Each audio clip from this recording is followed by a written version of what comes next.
Guys, sa mga OFW sa panahon ngayon, kailangan na natin magdoble ingat at magpasiguro sa pagpasok sa kahit anumang investment, lalong-lalo na sa pagbili ng bahay. Dahil may isang kababayan tayo ditong dating OFW na loko or na-scam ng halos 1.5 million pesos na naipon niya nung nagtatrabaho pa siya sa ibang bansa. At ang masakit pa dito, ang nangloko sa kanya ay kapitbahay lang niya. Inakala niyang legit ito or konektado mismo sa pag-ibig dahil nga sa loob mismo ng opisina ng pag-ibig sila nagbabayaran or gumagawa ng transaksyon. Arestado naman ang isang babaeng nagpanggap umanong pag-ibig agent at nagbebenta ng mga bahay na mayroon na palang nagmamay-ari at fully paid na. Narito ang aking pagtutok. Humigit kumulang 10 taon naging OFW ang single parent na si Sylvia, hindi niya tunay na pangalan. At ang kanyang naipon, ininvest niya sa mga tinatawag na foreclosed property o yung mga bahay na hindi nabayaran ng unang nakabili at ibinebenta ngayon sa murang halaga. Isa sa mga nag-alok sa kanya, ang suspect na papangalanan naming si Martha.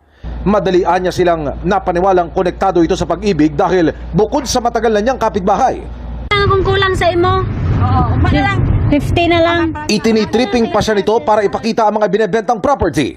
Aabot ng 1.5 million more or less talaga yung nakuha sa akin kasi yung mga bahay na binigay nila sa akin, wala naman talagang tao. Nakakuha ako ng 18 na houses sa kanila, under Pag-ibig lahat kasi ginaya din nila yung firma ni Pag-ibig, yung manager. Doon kami minsan nag-transact talaga sa loob ng Pag-ibig, doon katabi sa guard. Ang hindi alam ng biktima, yung mga bahay na pinabayaran sa kanya, puro may mga may-ari pala at fully paid na.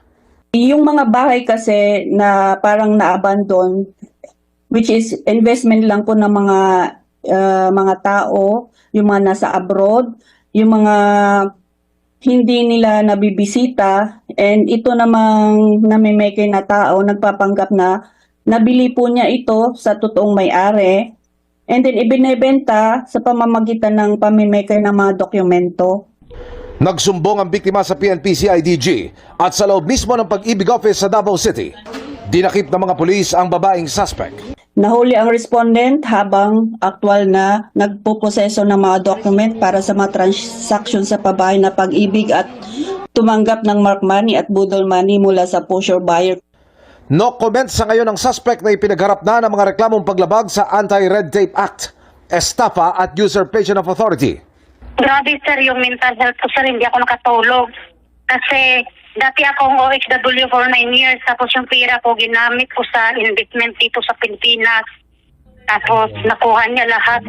Ang masakit pa doon sir, na-renovate ko yung bahay na hindi pala sa akin. Tapos sabi niya, ang ganda ng pagka-renovate mo. Maigpit na palala ng mga otoridad lalo na sa mga OFW na target ng mga sindikatong ito. Sa mga bumibili ng property, mas mainam po talaga na makausap ang totoong may-ari ng mga property na binibili natin. Maging maingat sa lahat ng mga transactions na pinapasukan nila, lalo na transactions with the government offices. Alam naman natin yung every government office may mga FB page na, and FB accounts pwede silang mag-visit.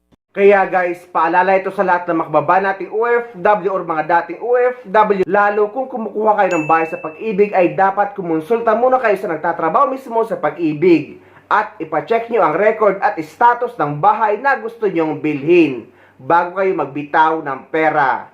Dahil guys, ngayon na scam na si kabayan, makasuhan man niya yung nagloko sa kanya, ay hindi na or wala ng perang maibabalik.